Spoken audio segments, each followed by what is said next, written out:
સુરત જિલ્લાના માંડવીનગર ખાતે સાંસદ પ્રભુ વસાવાના જનસંપર્ક કાર્યાલય ખાતે ભારતના પૂર્વ વડાપ્રધાન અને ભારતના રત્ન સ્વ અટલ બિહારી વાજપેયીની પુણ્યતિથિ નિમિત્તે પુષ્પાંજલિ કાર્યક્રમનું આયોજન કરવામાં આવ્યું હતું। આ પ્રસંગે સાંસદ પ્રભુ વસાવા સહિત ભાજપના સંગઠન અને વિવિધ મોરચાના કાર્યકરોએ અટલજીના ચરણોમાં પુષ્પ अर्पण કરી ભાવપૂર્વક શ્રદ્ધાંજલિ આપી હતી। આ પ્રસંગે અટલ બિહારી વાજપેયીની રાષ્ટ્ર સેવા, લોકશાહી મૂલ્યો, સુશાસન અને રાષ્ટ્ર નિર્માણમાં રહેલા અવિસ્મરણીય યોગદાનને યાદ કરવામાં આવ્યું હતું।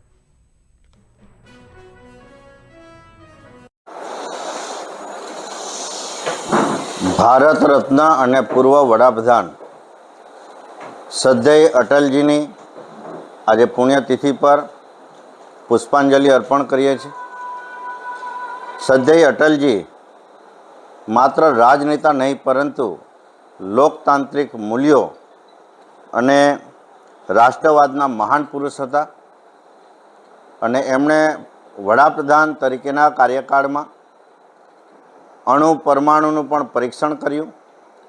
ચતુર્ભુજ યોજના એક્સપ્રેસ અને નેશનલ હાઈવેની પણ શરૂઆત કરાવી અને એવા ભારત રત્ન અને પાર્ટીની વિચારધારાથી પર ઉઠીને રાષ્ટ્રહિતને સર્વોપરી ગણતા પ્રથમ રાષ્ટ્ર ભારત સર્વોપરીના ભાવ સાથે એમણે આખા દેશને પ્રેરણા આપી એવા શ્રદ્ધેય અટલજીને આજે પુણ્યતિથિ પર અમે માંડવીનગર ભારતીય જનતા પાર્ટી પરિવાર અમે ભાવપૂર્ણ શ્રદ્ધાંજલિ અર્પણ કરીએ છીએ।